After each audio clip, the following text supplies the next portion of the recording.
Welcome back. Now it's part 2 about how to grow yourself out of being narcissistic. That is so incredibly self-absorbed that you have failed to see that other people matter and that is affecting your work, your relationships, your children, and definitely your own self-value. In the first part of this, we talked about learning to listen to other individuals, and we're going to build on that idea because listening has all sorts of different levels to it, as the sophisticates among you can well recognize. You can listen, but not invest. You can listen and not really hear. You can appear to be listening and caring, but not really caring. You can appear to be listening, but not really gathering either the content or the emotion behind what someone is saying. So let's just take for a second that you are talking to your spouse or your love partner, your love interest, and they are very upset because you seem to be so incapable of actually seeing them, loving them, or being around them, and yet you value them, but you just do not know how to shift out of being so self-centered and shift out of being so usury toward this other individual whom you're beginning to realize you care about more than you actually care about your own self. Welcome into moving beyond your narcissism and into a recognition that mutuality in all relationships means that you are there to give as much as you are to receive, and maybe give even more than you are to receive. And so as that person that you love now and that you're learning to love, your spouse or your child usually are the ones that wake you up out of this.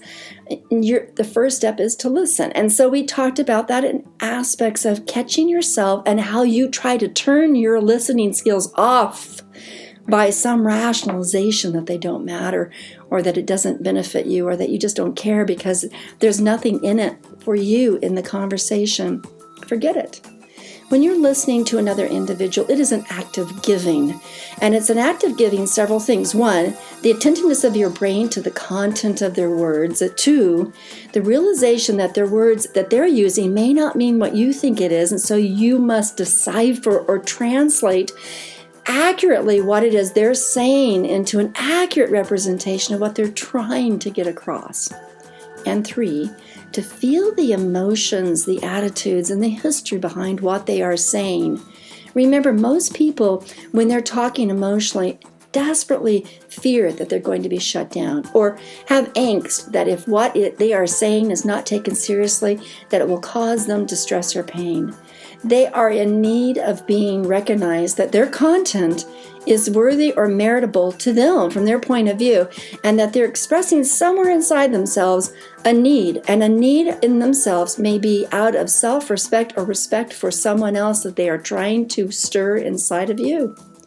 Now, since you're grooming yourself to move away from being narcissistic, you need to recognize that this other person is pleading on many respects that you wake up and that you hear that someone else matters, and that their perspective matters, and that their needs matter, and they want you to be there with them, to feel the connection, and possibly to help in the resolution. Now, be careful about helping in the resolution, because your solution may not match what they're actually needing or wanting, and actually it may be more that you're just listening. Okay, let's take a moment to consider men versus women and step outside the realm of narcissism, just to consider that typically the male energy of the team tends to want to solve a problem because they want to move out of the pain of the emotion and into the resolution of the situation. And the female energy among you wants to share the experience of the difficulty or the circumstances and process what it is they're thinking about or feeling with the ear and the concern of someone whom they wish to be loved by. So accordingly, they want to talk, be heard, be understood, but they don't want to be shut down by the other person's solutions or resolutions or judgments. So the process of listening to a loved one, whether it's your spouse, your lover, or your child, is truly about listening to what they are saying, translating it so that you understand their message, not the way you would mean it if you were to use the same words.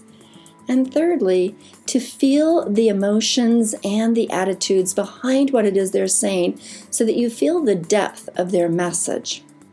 Fourthly, don't jump quickly into a solution because they may want to discover their own solution in talking it out with you.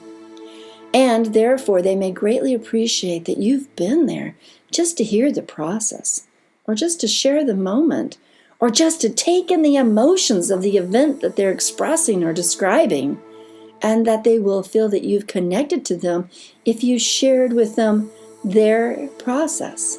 Now, that doesn't mean you have to agree with their process, because listening compassionately and empathically is about understanding their point of view, not your point of view. So one of the aspects of narcissism that gets in the way when a narcissist is moving out of self-centeredness and into trying to truly connect with another person is that they begin to feel like it's their point of view that matters more than the other person's point of view. And therefore they become the preachers or the proselytizers or the resoluters or the solvers or the judgers of what another person's saying.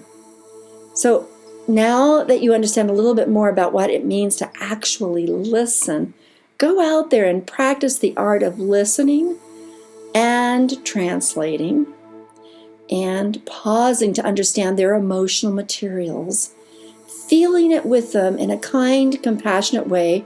Forget the judgment and forget the solutions. And then engage only thereafter you have reflected what they had said so that they feel that you really get them, whether you agreed or not, just to get them, to understand them from their point of view. Perhaps down the road, your solutions or ideas will have some merit and will actually be received. But for the time being, just feel that you are, in a sense, a guardian to the moment that they are sharing with you, and that to guard that moment so that they feel safe, understood, and respected by you.